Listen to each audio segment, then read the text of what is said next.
ইমরুল কায়েস তার verified Facebook পেজে test cricket থেকে অবসরের ঘোষণা দিয়েছেন। পোস্টের ক্যাপশনে তিনি লিখেছেন, বিদায় টেস্ট ক্রিকেট, আপনাদের ভালোবাসার জন্য কৃতজ্ঞ। ক্যাপশন এবং সাথে থাকা ভিডিও বার্তা দেখেই বোঝা গেল এই বাঁহাতি ব্যাটসম্যান তার দীর্ঘ ক্রিকেট ক্যারিয়ারের সমাপ্তি ঘোষণা করতে যাচ্ছেন।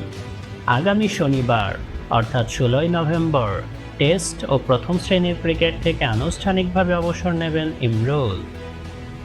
ভিডিও বার্তার শুরুতে শেরে বাংলা স্টেডিয়ামের টানেল দিয়ে হেঁটে যাচ্ছেন ইমরুল, আর বিচ্ছেদী সুরের সাথে তার ক্যারিয়ারের কিছু মুহূর্ত ফুটে উঠছে। এরপর গ্যালারিতে বসে ইমরুল বলেন, বাংলাদেশের সকল ক্রিকেট প্রেমী দর্শকদের প্রতি শ্রদ্ধা ও ভালোবাসা রেখে একটি বিষয় জানাতে চাচ্ছি। মাঠে দাঁড়িয়ে ইমরুল বলেন, আমি খুব শিগগিরই আমার ক্যারিয়ারের একটি কঠিন সিদ্ধান্ত নিতে যাচ্ছি।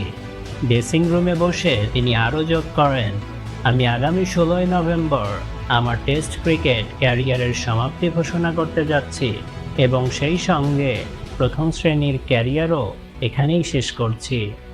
ভিডিওর শেষাংশে টেস্ট জার্সি পরে তার ছবি এবং জার্সি নম্বর 45 দেখানো হয়, যা তার দীর্ঘ ক্রিকেট ক্যারিয়ারের প্রতি এক আবেগঘন সম্মান প্রদর্শন।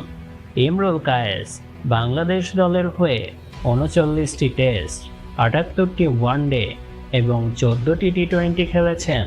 2019 সালের 22 নভেম্বর কলকাতায় অনুষ্ঠিত দিবারাত্রের টেস্ট ম্যাচেই তার শেষ আন্তর্জাতিক টেস্ট খেলা হয়। প্রথম শ্রেণীর ক্রিকেটে অভিষেক ঘটেছিল 2007 সালের 14ই ফেব্রুয়ারি। খুলনা বিভাগের হয়ে জাতীয় লিগে তার শেষ ম্যাচটি 16ই নভেম্বর অনুষ্ঠিত হবে ঢাকার বিপক্ষে। বাংলাদেশ ক্রিকেট বোর্ড এই বিদায়ী ম্যাচে ইমরুলকে বিশেষ সম্মাননা প্রদান করবেন।